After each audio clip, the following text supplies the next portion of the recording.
Welcome to The Homeless Conservative. I am Blake Fisher. Thank you for joining me on this very first episode of this podcast that I've been kicking around in my head for a while, but I'm finally releasing. Just to let you know a little bit about me and what this podcast is going to be about, I thought I'd do a sort of an introductory episode of just me, which is awkward because I don't love talking to myself in a camera. That feels weird to me, but here we go. Basically, I am a lifelong conservative.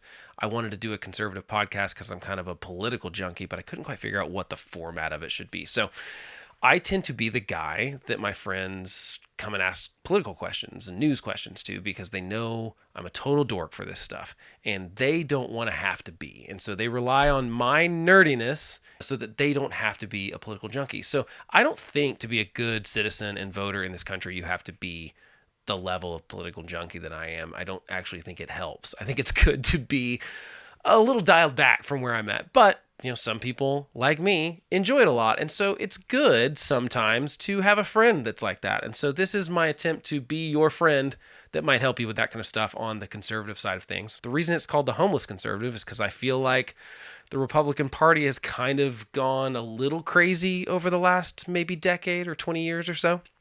And that bums me out a little bit because I feel like conservatives used to be about arguing about ideas, and it's just become more of the only definition of a Republican lately is you hate Democrats. That seems to be the only coherent idea that I can find within Republicans. It doesn't seem like they're really getting, you know, we're anti-taxes or we are pro-free trade or we are, you know, about getting the budget under control. It doesn't seem like there's any agreement on any of that stuff. And it's almost like Republicans are scared to talk about that stuff because they know there'll be big fights about it, which I think there should be big fights. These are big issues that we should be talking about. And instead, they just kind of coalesce around blue team bad. And that's fine. I think Democrats have kind of lost their mind too over the last 10 or 20 years. I think it's fair to say that both parties kind of have gone off the rails. But you can't, your entire identity of a party cannot be just being anti the other party. Politics has become way too performative. It's a bunch of people that want to be on TV all the time. It's on the right, it's Marjorie Taylor Greene and Lauren Boebert and Matt Gaetz and these people that really haven't ever done anything. And on the left, it's Bernie Sanders, AOC, and the Squad, and people that aren't doing anything other than talking all the time. And they're not doing anything, and no one's really talking about ideas. They're just lobbing bombs at the other side, and it's exhausting to deal with. And it only got worse under Trump. I don't think Trump was the cause of all of this. I think that he was a symptom of another problem that was already going on and it started before him. But certainly it took it to a different level. And I think that there's a Trump derangement syndrome on one side that thinks everything is catastrophic that Trump ever did and sometimes lied about things that were not catastrophic and then made the things that really were seem like kind of the boy who cried wolf. And then on the other side, there's a Trump loyalist that no matter what he does, will always defend him, will always root for him, will always vote for him. And I think both those sides are a little insane. And I feel like I am not alone when I say that the worst case scenario for me would be a Biden-Trump rematch in 2024. That's where, if I had to like boil all of my politics down to one thing, it would be that I think that that is insane that we're a nation of 350 million people and those are the two people we're going to put up again for a rematch. You know, I think the poll is 70% of people polled don't think either one of them are fit to be president in 2024. So why are we on that path then? It seems like we could get together and find some other people. And to be fair, in the Republican field, we have lots of other people running. And I think it's going to be an interesting year to see if any of those people can gain traction and catch up to Trump in the polls. I don't really trust polls this far out, but, you know, because most people just don't know any of these people's names, you know, much less who they are or what they stand for or what their policies are.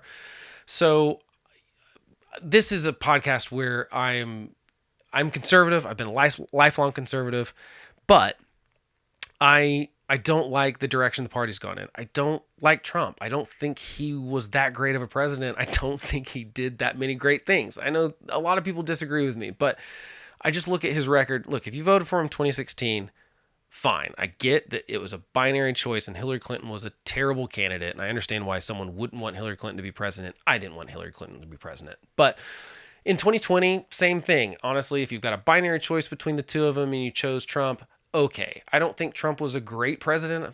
Don't think he exactly draped himself in glory. I don't think the Democrats and the media did great at how they covered him either. But all that to be said, starting in 2020 with the election denial stuff, which is absolutely baloney. It's not true. There was no stolen election. He lost the election, and then he lost Republicans the Senate. So you give Biden the ability to pass a bunch of stuff that he wouldn't have been able to if Trump just doesn't tell people to not vote in Georgia for the Republicans. And then 2022, almost every one of the candidates that Trump handpicked lost, like bad, lost in Pennsylvania. He picks Dr. Oz. Of course, Trump's going to pick some TV personality. Makes total sense. But, goes up against Fetterman, who unfortunately has a terrible life-changing stroke, and he still wins. And he's not fit to be in the Senate.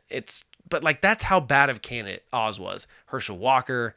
I mean, come on. We had some really, really bad candidates that Trump picked. So lost in 2020. Lost us the Senate in 2020, lost in 2022. He continues to lose. So if you want to back Trump, that's fine. But I think there's a good chance he loses in 2024 to Biden if Biden does, in fact, make it to the nomination. And I think I want to win. That's the truth. It's like I want conservatives to be in office, not liberals. And so if you care about that, I think that Trump's a bad choice in 2024. But you know what? That's fine if you feel differently and you want to vote. But what this podcast is going to be about is discussions with other like-minded people, although I don't want to only talk to people that think just like me. But when I say like-minded, I mean you probably are right of center. And chances are you care about things like actual issues that are affecting real people and not just being anti-Democrats. That's not that interesting to me. There are a million other podcasts and media sources if you just want to own the libs. And I'm not saying I'm not going to call liberals and Democrats out on their terrible policies. It's just not my priority. My priority is to talk about issues that I think we can we're not talking about in the Republican Party. Like I said, we're just anti-Democrats. We don't have anything we're coalescing around to say, oh, you know what? Let's talk about trade. What do we feel about trade? Just Republicans aren't doing that now. And so I don't know. I just want to have those kind of conversations. And because I'm such a political junkie, and I always have been, my friends come to me for these kind of conversations anyway. We have them in my living room and outside on the porch and over eating tacos. And that's what most of the format of this podcast is going to be. It's not going to be me just talking like I am right now. This just seemed like something I should do to intro the podcast. But instead, it's going to be me with a friend over here pointing to the chair that you can't see, but there is a chair over here. And I'll bring them in. We'll talk about an issue that they want to talk about, something they're either curious about or they have strong opinions about. Sometimes we'll be fighting. Sometimes we'll be, friendly arguments. You can have arguments and disagreements with people and still enjoy their company. I know it's a shocking thing to think about. So I'm still kicking around what it's going to be, and I don't know exactly what it'll end up. So I'll probably be trying lots of different things. So hopefully I'll be talking to some experts and journalists and other people that know way more about stuff than I do. But I'm going to do a lot of stuff where I say, well, you know what? This guy at this publication said this, and this other guy said this.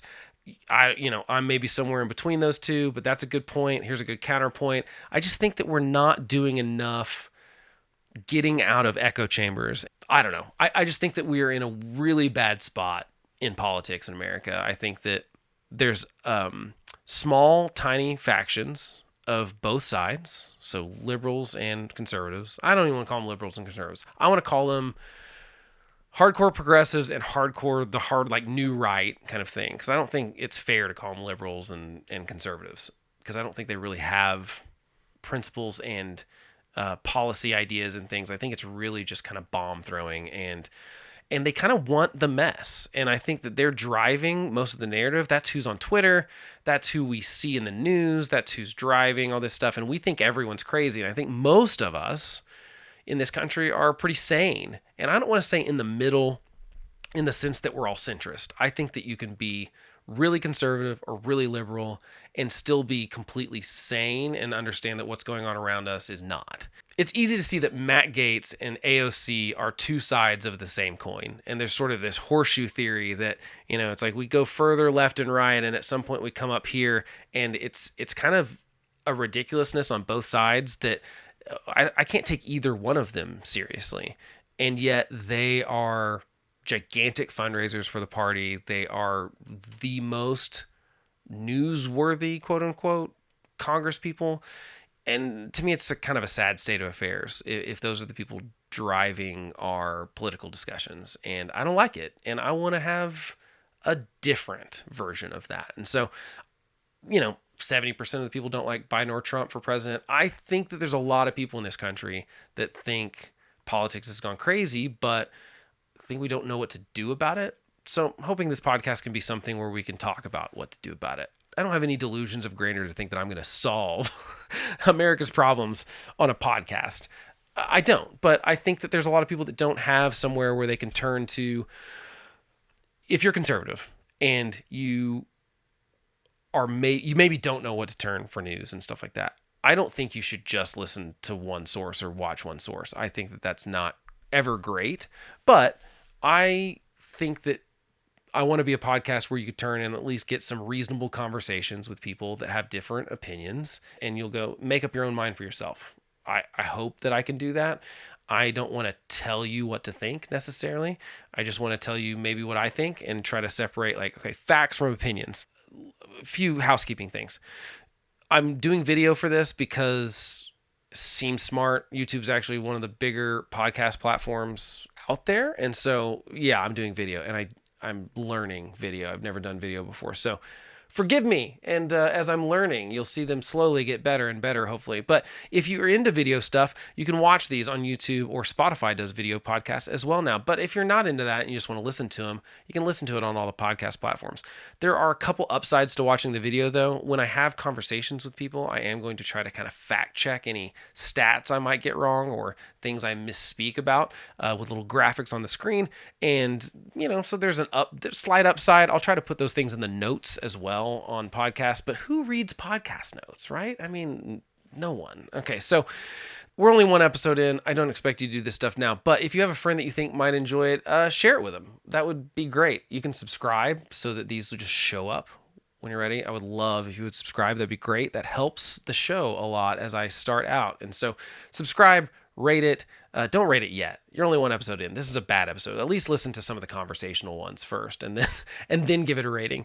And I hope you enjoy it. And send me suggestions or things you want discussed on the show, or come be on the show. Email me at blake@thehomelessconservative.com, or you can message me on any of the social media stuff. You can send me a carrier pigeon, maybe a message in a bottle. I'm in a landlocked state. I don't know how you'd send me a message in a bottle. I live near the Oklahoma River. I don't know if that helps. So I hope that you will stick around and listen to some episodes, watch some episodes, and, chat with me.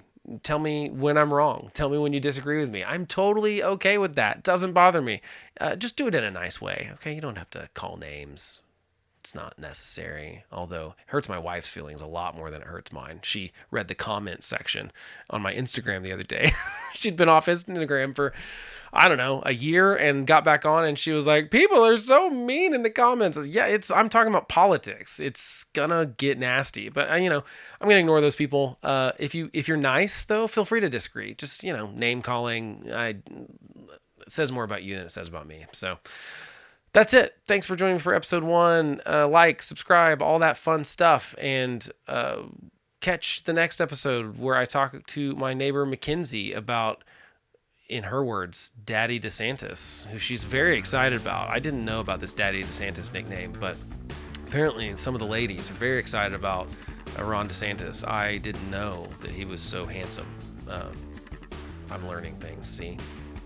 All right, catch you on that episode.